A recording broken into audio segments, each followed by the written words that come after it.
Katie is a pretty girl with a big happy smile, and today her smile is even bigger because she's going to see the Eye Man. Katie is wearing her favourite white t-shirt underneath her favourite pink summer dress, which has a daisy embroidered on a pocket on the front. Her shiny blonde hair is tied in bunches with big pink bows, and she has combed her fringe forward on one side to cover her left eye. Today is a very special day for Katie because she's going to visit her eye man to be measured for her new pretend eye. She knows she won't be able to see out of it, but that doesn't matter because it will look the same as her other eye. It will even be the same colour, blue. Katie has arrived at the eye man's office and is sitting in a big black chair which goes up and down, swivels from side to side, and even spins all the way round. The chair is so big that it makes Katie look small. It has a headrest just like the headrests in her mummy's car, but she is too small and her head doesn't reach. Katie wonders why the chair is so big.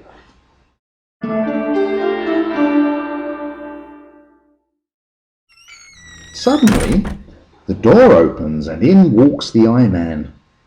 He's smiling and he looks very friendly. He's wearing a bright white coat, a white shirt and a black tie. In the top pocket of his coat there are lots of pens and pencils, and clipped to the front is a shiny plastic identity badge, the same size as her mummy's debit card, with his photo and his name. The Eye Man is very nice and he's got a big smile just like Katie's. He kneels down in front of Katie, who is still sitting in a special black chair, and looks closely at her. He moves her fringe away and looks at her left eye. Suddenly and surprisingly, Katie feels a little nervous, but her mummy and the Eye Man laugh. "Don't worry," laughs Mummy. "He's very friendly." Katie soon forgets her fear, and because all pretend eyes look so real, she is wondering if the Eye Man also has a pretend eye. Next, the Eye Man mixes up a squidgy yellow liquid, which looks so much like custard that Katie is surprised it doesn't smell the same. The Eye Man splodges some of the mixture into Katie's eye. It makes Katie giggle because it's cold, but it doesn't hurt. "Count to 30, please, young lady," says the Eye Man, "and it will all be ready." Katie counts to 30 and, hey presto, the mould is set and ready.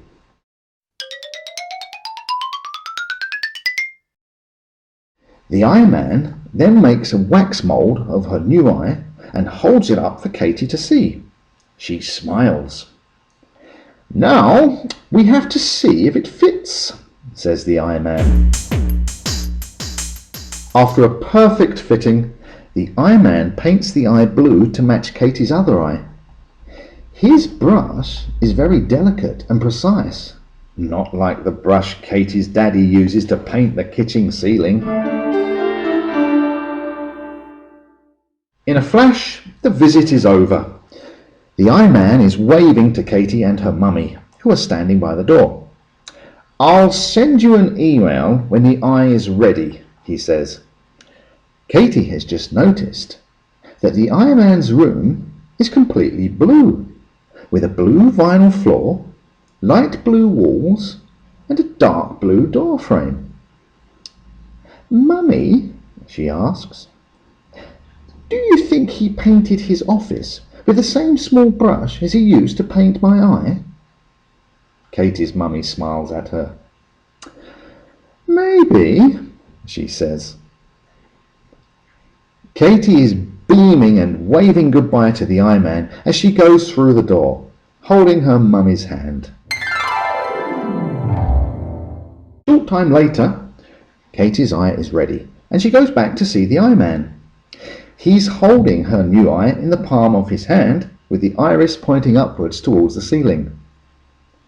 Katie is very pleased because it's all polished and shiny and looks just like her other eye. Now that Katie has her new eye in place, she sweeps back her fringe to show it off. Her mummy is standing next to her, holding her hand, and she tells Katie to look after her new eye by washing it with soap and water. Katie is very happy because her face looks the same on both sides now.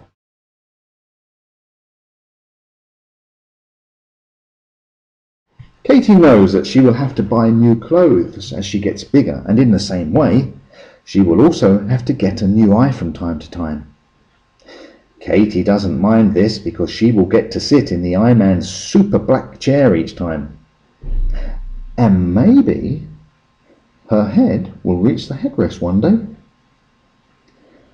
I wonder if the eye man will have a blue coat to match his office the next time I see him, says Katie to her mummy as they leave the room.